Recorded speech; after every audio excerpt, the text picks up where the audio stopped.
6-speed Dakota here, and today I'm going to show you what to do when your fan only works on high. I got a 2002 Chrysler Sebring in today, and I'm going to show you the testing procedures and how to figure out what the problem is, because we don't just want to go throw parts at it. I mean, this guy here is only about 50 bucks, but even so, you know what, it's worth checking, since 50 bucks is 50 bucks, and that's probably a tank worth of gas in this car.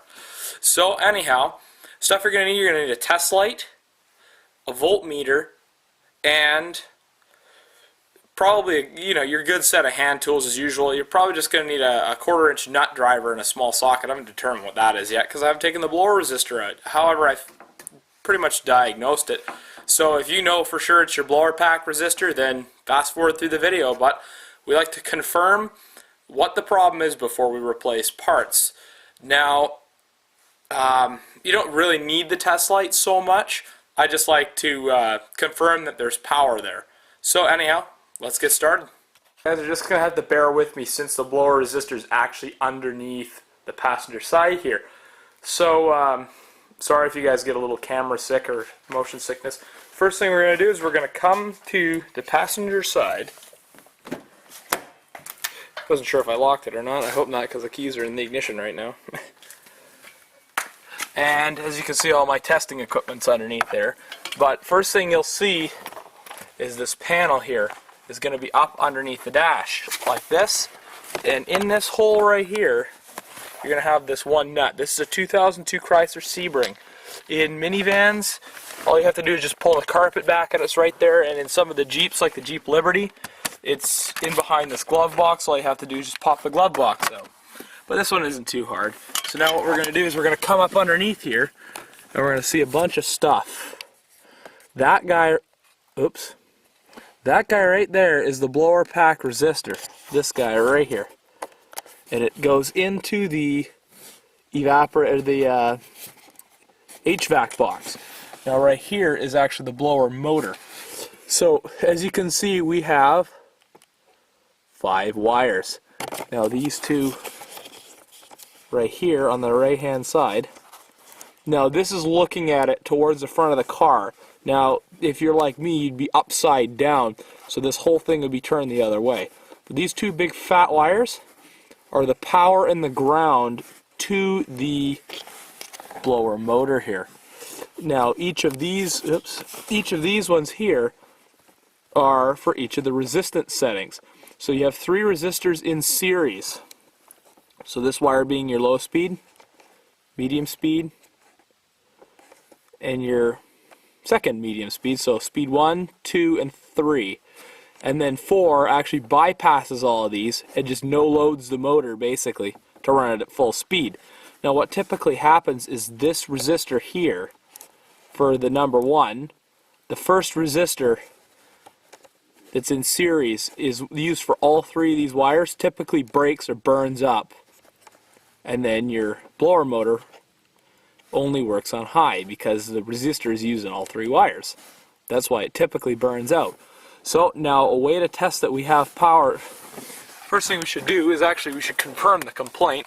We're going to turn the key on. And of course, 0, 1, 2, 3, and 4. You hear the blower motor working. So first thing we're going to do is we're going to turn it to a setting other than 4. We're going to take our test light here to confirm that we have power.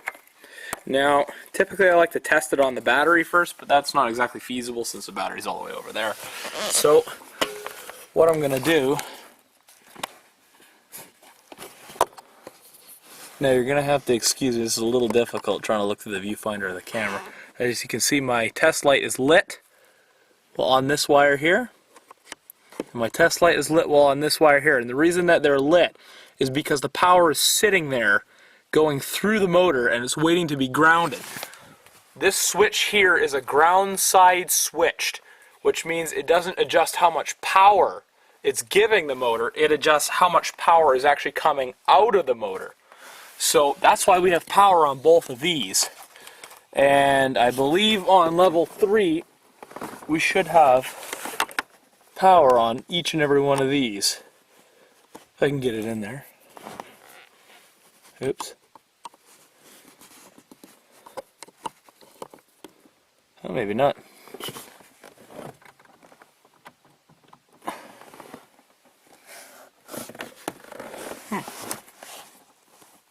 There we go. You can just see the test light lighting. That means we have power sitting in there waiting to be grounded out. I can't really get in there too well with that one. So now we're going to confirm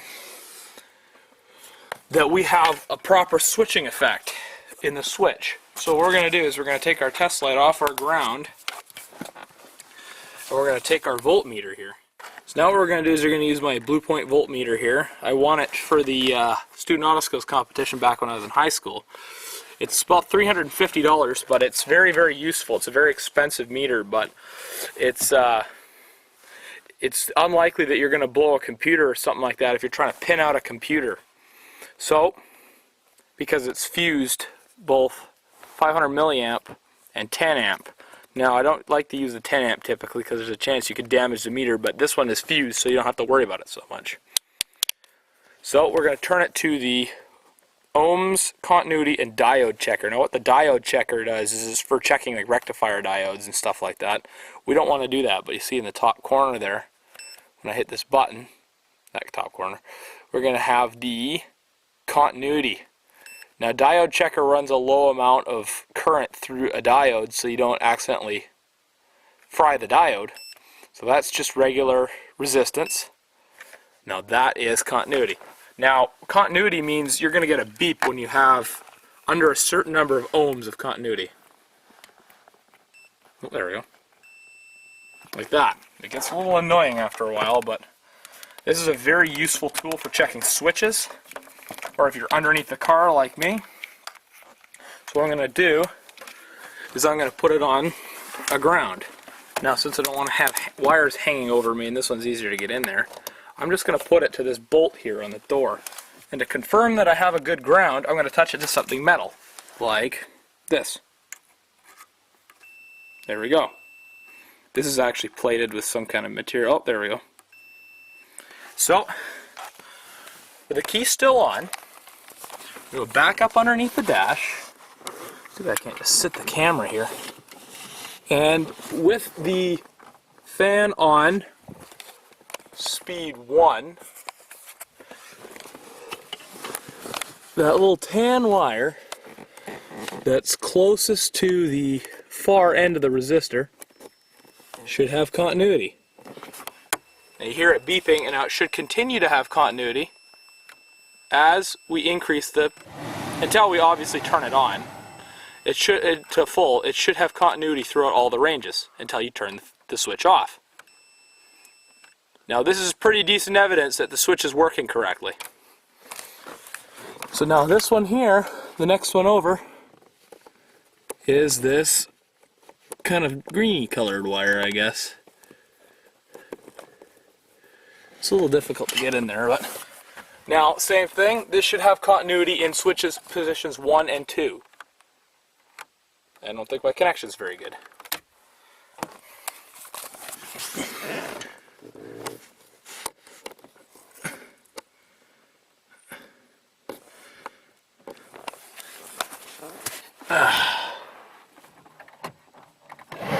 There we go.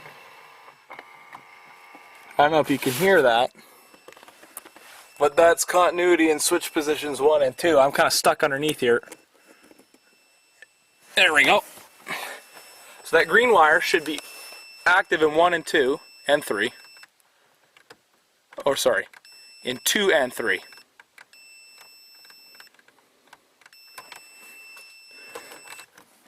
So this next wire here, which is this kind of grayish colored one, which again is going to be a touch on the difficult side. Yeah. Anyhow, I'm having trouble with the wire, getting the wires to the terminals to touch each other, but there we go. Should have continuity in 3 only. just like that. So basically what this babbling idiot is saying is that we need continuity on the tan wire in positions 1, 2, and 3, continuity on the middle green wire in positions 2 and 3, and continuity on the far wire, the bluey gray colored wire in this case, in position 3 only. That's the way it should be, and that's how we confirm that our switch is good. Okay, so in order to get this thing out, you have to first turn off the key and then turn off the blower motor, just as a precaution. I've already done that.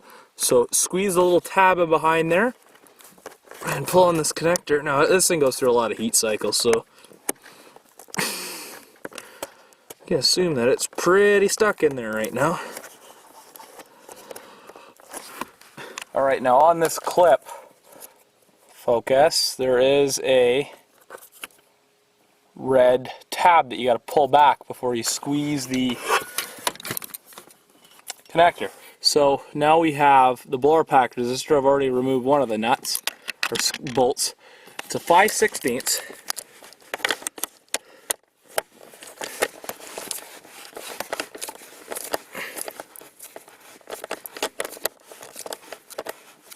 We'll remove the other one in the back, and this whole thing just falls right out. There we go. There's the old one. Now what kind of concerns me is how it's kind of, so these are your resistors here. As you can see, it's kind of bubbled and blistered a little bit. So we're going to install our new one that I got from my local auto parts store.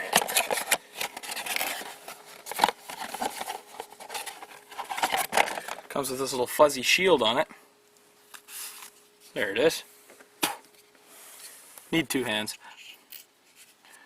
So this is probably an updated version of that, but as you can see, the plug should be exactly the same. Probably can't see because the light's blasting in the camera. So as you can probably see, we have 4 big pins and 1 little pin. And we have 4 big pins and 1 little pin. So we're ready to go put her back in again. So now first, before I get the thing back in, because what I'm going to do is I'm going to plug it in and we're going to check if it works. So I got the key on. There's 1, 2, 3, 4. Now because this is an aftermarket part, unfortunately that hole's just not big enough. So I guess I might have to bore out that box just a little bit, unfortunately, but we have confirmed that this is a fix. So that is definitely a good part, and the fan works correctly. I have to bore the box out a little bit, because look at the thickness of this versus the thickness of this. So it's not too hard, just work at it with a Dremel a little bit. My trusty Dremel, I made quick work of boring the box out down here. So all I have to do is slip this guy in right now and install the 2 bolts, which is unfortunately it's a 2-hand job. So while I get to do the fun part, sarcastic remark, you guys get to fast forward to the next step. So me being the man that I am, actually reading the instructions after I did this, it says right here that the OE manufacturer modified this resistor to a heavier duty style. The opening in the housing must be modified to accept this new part. So a file will work just as well as the Dremel. The Dremel is just a hell of a lot quicker, but this is just a little heads up that this is now a heavier duty resistor to prevent this problem from happening again. Okay, so now that we've gotten that guy in there, all we have to do is plug it back in, then in behind here, push the tab up. Now we're going to reconfirm that our blower is working correctly.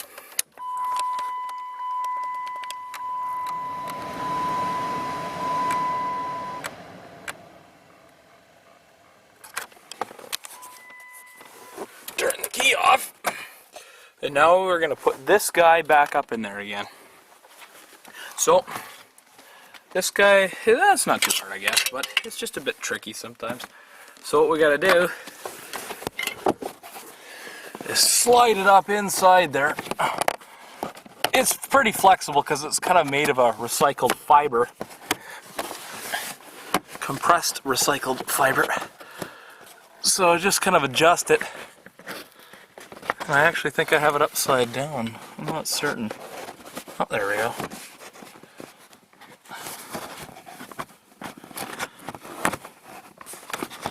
If I knew where the stud was, it would be really nice. Alright, so that is a fix. We fixed the blower fan that only works on high. And the problem was we had a bad blower pack resistor. And now it's very common on these Chrysler vehicles. So, you know, chances are if your problem is it only works on high, good chance that that is your problem. I'm not saying don't test it, but if you want to, if you want to go out on a limb, go for it. I mean, it's really not that expensive in the grand scheme of things, but if it is potentially the switch and you replace the blower pack resistor, there's no chance you can return it because there's no refund on electrical parts. It says right on the bottom of the invoice. So, there we go. That is a fix, and hope you enjoyed this video. And if you did, like, subscribe, and best of all, there's a 6-speed Dakota fan page on YouTube, on Facebook, and on Twitter. So be sure to follow me there. And if you have any questions or anything like that, put them in the comments, or if you got a big question, send me a PM or send me a message on Facebook. I enjoy answering questions, so I have plenty of time to do so. So ask away. I enjoy answering questions. I got a good one from a guy with a Yamaha Warrior that needed the cam timing adjusted, and I'll post a picture of it on Facebook. It looks totally awesome once he's done with it. So good job. And yeah, all right. Take it easy, everybody.